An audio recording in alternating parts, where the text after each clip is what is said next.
Hello everyone, আমি স্বপ্না চলে এসেছি অনেকদিন পর একটা ভিডিও নিয়ে। তো এটা হচ্ছে 31st নাইট, মানে নাইট না, আমাদের শোরুমে লাস্ট, মানে সবাই তো পিকনিক করছে, সবাই সব কিছু করছে, তো আমরা কি করব? তাই আমরা ভেবেছিলাম আমরা আলু কাবলি পিকনিক করব।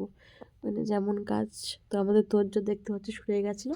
সবাই কিছু কিছু করে জিনিস আমরা নিয়ে এসেছিলাম বাড়ি থেকে। গলার অবস্থা খুবই খারাপ, প্রচণ্ড ঠান্ডা লেগে গেছে। তো 2024 কার কেমন কাটলো সবাই একটু জানিও। আমার সব থেকে বাজে কেটেছে 2024। কেন জানি না, আমার নিজের অভিজ্ঞতা থেকে বললাম। অনেক কিছু হয়েছে, 2024 অনেক কিছু হারিয়েছি। আর জানি না 2025 কেমন কাটবে। আমার জীবনে আর কী কী হতে চলেছে সেটা তো জানি না, সেটা স্বয়ং ভগবান জানে। তো সবাইকে জানাই হ্যাপি নিউ ইয়ার।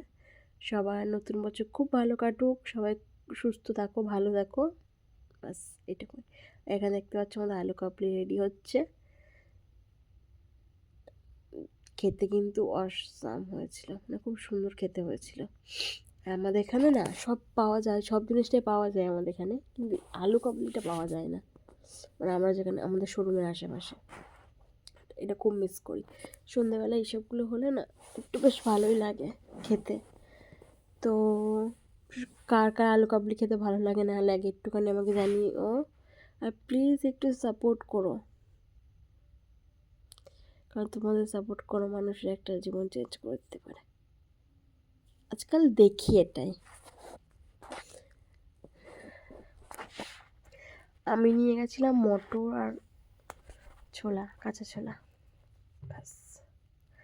সব বিভিন্ন ভাগ ছিল, ভাগে ভাগে ভাগে ভাগে সবাই নিয়ে গেছিলো। তো আবার সবাইকে বলছি, সবাই খুব সুস্থ ভালো সাবধানে থাকবে, কারণ এখনকার পরিবেশ খুবই খারাপ আশেপাশে। তো সবাই সাবধান আর মানে কেয়ারফুল থাকবে সবসময়।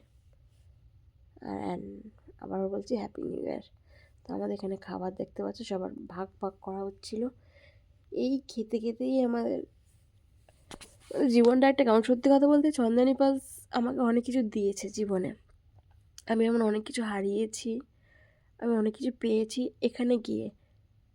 আমি আমার এখানে এই কাজের জায়গায় ঢুকলে আমার মনে হয় আমার মাইন্ডে আমার সব কিচ্ছু ঠিকঠাক আছে, আমার আশেপাশে কোনো প্রবলেম নেই, কোনো কিচ্ছু নেই।